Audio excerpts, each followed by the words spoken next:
Good morning and happy Sunday. It's a little bit sunshiny outside, so I hope you can get out and play. But I thought I would continue our flannel graph story. The last time we heard, Jesus had gone up into heaven. He went back to heaven after he rose from the dead. And he kind of left his disciples here, didn't he?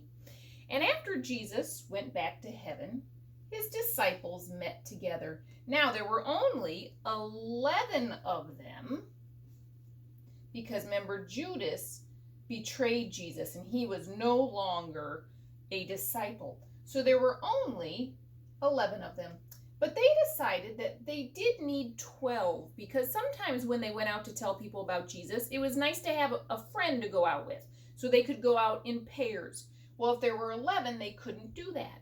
So they had two men who had been their friends all the whole time Jesus was on earth. One's name was Joseph, and one's name was Matthias. And the disciples prayed and they said, please help us to know which one to pick as our next disciple. And they even took like dice, like we play games with, and rolled them to try and decide who the next disciple was going to be. Well, once they did that, they decided Matthias was going to be the next disciple. So now they had 12 again, right? And I think one important thing about this story that I like the best is now that there's 12 again, they can go out in partners again, right? Jesus doesn't want us to be alone.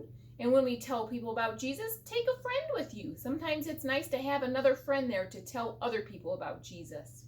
So I hope you enjoyed our story, and I will see you next week. Bye.